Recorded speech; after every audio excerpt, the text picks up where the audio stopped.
Well, we're back in Shangri-La. We have finished our adventure, but before we go, we want to give you our 10 tips for hiking in Yunnan. Andy, how easy has it been for you as someone who's never been here before?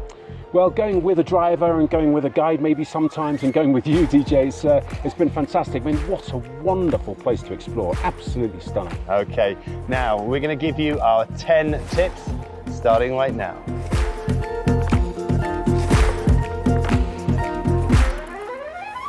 So essential when you come to China is to have a mobile phone that works. And with that, I strongly suggest that you get a SIM card. Maybe you can get one at the airport if you want to when you arrive. I got mine outside of China. I got an eSIM, and it's a really, really good idea. It saves you a huge amount of money. And if you do get an international one, sometimes you can use all those apps that you're used to using at home.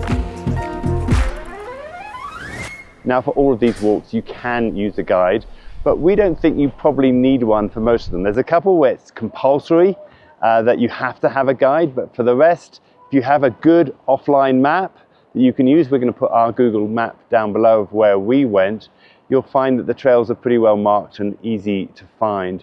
So our suggestion is go for a guide if you have to, or if you're not really very confident with using offline maps. Otherwise, if you've got it on your phone, you should be absolutely fine.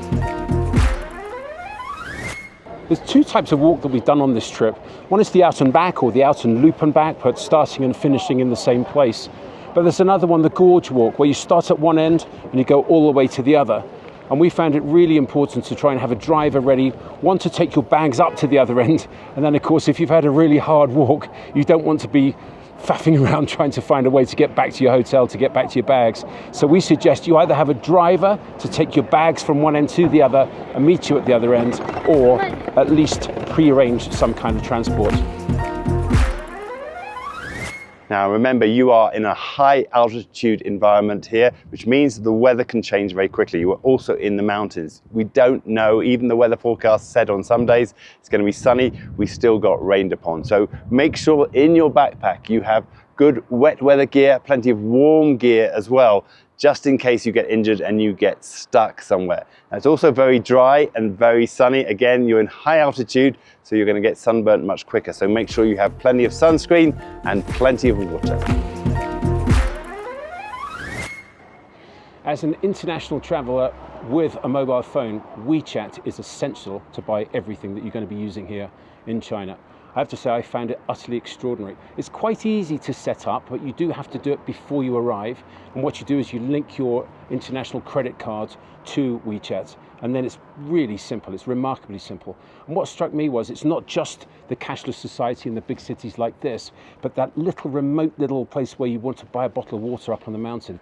They don't use cash, they use WeChat. So it's actually remarkably simple. Let me show you. You can use Alipay, but I found WeChat super useful, not only for the payment functions, but also for the chat function. And if you want to get hold of your guide, or order a taxi, or even just message your friends, I found it super useful. Just press the scanner, put it up. It's 2 yuan, 20 pence in English money. Pay. And there is one other function, it's got automatic translation, and that is really, really helpful. And there we go. Ladies told me, I bought a bottle of water. Simple as that. It is essential. Now, as we've done these hikes, we found that in some places you have to pay a toll to get into the area. Now, some of these areas are controlled or managed by local village committees. Some include a guide, a local guide to take you. Some don't. Some are quite expensive, some are cheap. The thing that we're trying to say really is that you will come across these tolls in some areas and you just have to live with them, pay whatever's due, get up and enjoy the hike. Just want to talk about bringing poles and shoes with you. Hiking poles, I have to say I used for the first time on this trip and I absolutely love them. I'm sold straight away, particularly for the steep inclines, very helpful, but also for the declines as well. Really helped my knees and really helped make sure that I was as stable as possible. And shoes, very, very important to get the right quality of shoes, not just because you've got to protect your feet, you're going to be walking quite a long way, make sure that you break them in before you go, but also lots of stony surfaces, some quite loose surfaces as well. So make sure that you get really high quality shoes that you bring with you. Well, if you haven't brought them with you, you can go to local shops, and there are some fantastic mountain stores here.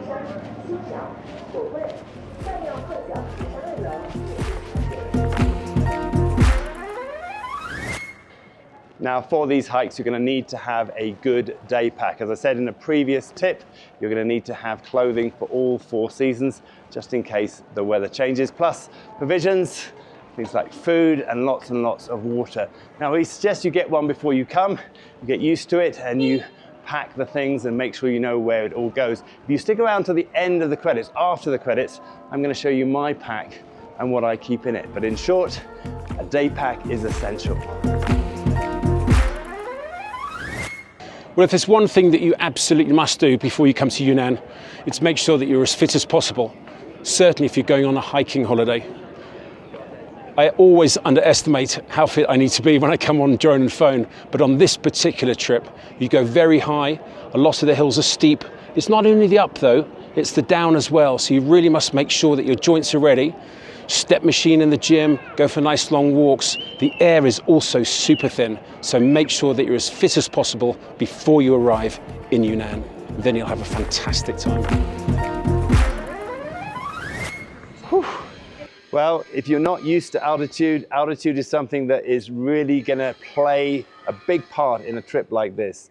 Make sure if you're not familiar with being in high altitude areas that you go and talk to your local physician and tell him or her where you're going, and try to get some advice and maybe some medication for that as well. Now, for us, we started in Lijiang, which is about 2,200 meters. We flew in there, and then we slowly went up during the trip until we got up to about 4,800, I think, at our very, very highest. Now, if you get altitude sickness, the only thing for you to do is to go back down. You have to go back down, and that is going to be a real downer, probably the end of your hiking trip. So try to plan it so you're going up in increments, no more than 500 meters per day in the place that you're sleeping, that is, and then going up and down to try to get yourself used to it. And just be prepared that it is going to be a lot tougher to do these hikes at high altitude than it is than you're used to if you're used to doing it at sea level. Well, that's it for this episode, and indeed this series. How's it been for you, Andy? It's been phenomenal. I had no idea what Yunnan was like. Certainly had no idea how mountainous it was, but it's utterly beautiful. I've had a fantastic time. Great. Now, if you stick around beyond the credits, you're going to find out what is in my backpack, what I've been packing for these hikes. We have 9 fantastic hikes. We've had an absolutely brilliant time. It's been beautiful. We've been quite lucky with the weather, except for the very last one, but the sun did come out at the end. If you want to see all of those episodes, you're going to find them on our website at droneandphone.com and also on our YouTube channel. For now, my name is DJ. And I am a rather tired Andy J. And this is Drone and Phone. Yeah, that was a good one. That was better.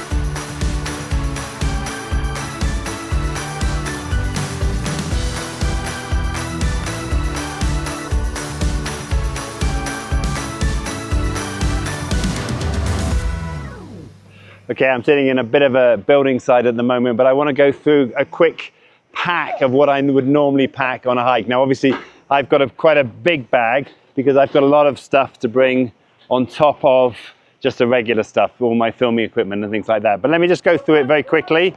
So excuse all the noises in the background. So let's just go quickly through. At the bottom of the bag, I have my emergency kit, and that is a beanie hat, a down jacket that goes at the bottom. I'm going to pack this as we go because I'm about to take off actually on a hike.